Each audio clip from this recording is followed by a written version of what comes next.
To exclude a specific contact list in Brevo from getting your next email campaign, open up the campaign you're working on, jump straight to the recipients step, click Advanced Options, and then under Don't Send To, just select the list you want to skip. That's it. Brevo now automatically strips every contact in that list out of the send, and you can continue editing or schedule as usual. Now, I have been burned by forgetting this exact step more times than I'd like to admit, so let me walk you through the whole flow properly and share a few hard-won habits that will keep your sends clean. You're logged into your Brevo account. That's your starting point. If you've got multiple accounts, like one for a client and one for your own business, pause right there and double-check the account name in the top right corner. I once painstakingly set up an exclusion, only to realize I was in the wrong workspace. Not fun. Once you're certain, head to the left sidebar, click Marketing, then click Campaigns. That page lists every email campaign you've ever created, plus the drafts and sent ones. It's easy to skim, but take a second to find the exact campaign you intend to edit. I always sort by last modified, so the most recent one I've been tinkering with floats to the top. Open it up, and you'll land in the campaign editor. Now, the recipient step is where things get real. It's the second or third tab depending on your setup, usually labeled Recipients, right there in the Campaign Builder's step-by-step flow. Click that, and you'll see your primary recipient list or segment already selected. Below that, you'll spot Advanced Options. That's what you need to expand. This isn't buried deep, but I've watched people scroll right past it because the label feels optional. It's not. Click it, and a new section slides open with the Don't Send To field. That's your exclusion control. Here's where naming discipline pays off. You'll see a drop-down of all your contact lists. If you've named them things like newsletter subscribers, current clients, internal team, and event attendees Paris, it's a 2-second job to pick the right one. If your lists are named List 1 through List 7, you're going to have a bad time. So before you even touch this drop-down, I'll say it. Rename your lists now if they're vague. Descriptive names are your first line of defense against sending a product launch to your own staff, or, worse, a competitor who somehow ended up in your database. Now, select the list you want to exclude. Brevo doesn't ask for confirmation. The moment you click a list, it's applied. There's no "Are you sure" dialogue, so that selection is live. I've made it a ritual to pause, look at the list name I just clicked, and say it out loud.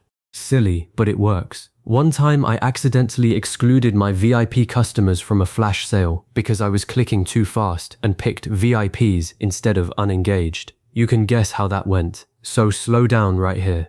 After you've selected the exclusion list, glance at the recipient count that Brevo shows above or below the settings. It updates in real time. You'll see the number drop by however many contacts are in that excluded list. If the math doesn't add up in your head, undo and check again. That count is your safety net. From there, you can either continue to the design step if you're still tweaking the email, or hit save and exit. No extra save button for the exclusion alone. It's saved automatically as part of the campaign's recipient configuration. I always click back into the recipient step one more time before I schedule, just to peer at that Don't Send To field and confirm the right list is still sitting there. It's never changed on me, but that tiny check has stopped me from launching with a stale exclusion left over from testing. Now, a bit of broader strategy. Exclusion is not the same as segmentation. You might be tempted to build a segment that manually filters out one list, and honestly, that works too and gives you more granular control if you need to stack conditions. But for the quick, everyday, I just don't want this one list to get this email, the exclusion dropdown is faster and less error-prone. Use segmentation when you want to target based on behavior or custom fields. Use exclusion when you're saying, not these people, period. One pitfall I see regularly, people exclude a list, then later delete that list from their account thinking it's no longer needed. If you delete a list that's referenced in an exclusion for a scheduled campaign, Brevo loses the reference and the exclusion stops working. You'll end up sending to that list. So if you've got a recurring campaign or a sequence that relies on that exclusion, leave the list intact even if it's otherwise gathering dust. Just keep it updated or replace it with an equivalent. Also, think about your send frequency. Excluding a list doesn't stop you from accidentally emailing those contacts through a different campaign. If you've got an internal team list you always exclude, I'd recommend creating a master do not mail list and adding it to every campaign's exclusion as a habit. Combine that with a consistent naming convention. I prefix all my exclusion lists with ZZ_E_exclude_, so they sort to the bottom and I can spot them instantly. A small thing that has saved me so many headaches. Before you schedule, always send yourself a test email to your own inbox. The test doesn't inherit exclusions, it will come to you regardless, but it forces you to reread the recipient settings in a calmer moment. Then look at that final recipient count one more time. If the number looks right, you're good to go. Once you've got comfortable with exclusions, you can layer them.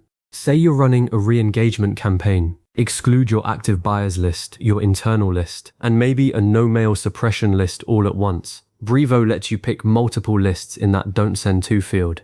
Just be careful, the more lists you stack, the more you need to trust that you haven't got overlapping contacts causing unexpected drops. Spot check a few contact profiles to confirm they fall into the right bucket. So to wrap this up, you've logged into Brevo, found your campaign, opened the recipient step, expanded advanced options, and under Don't Send To, you've selected the contact list you want to exclude. Your campaign is now set to skip every single person on that list.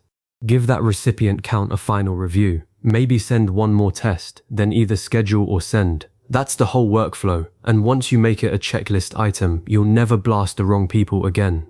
Keep your list names clean, always verify the exclusion right before hitting send, and you're set.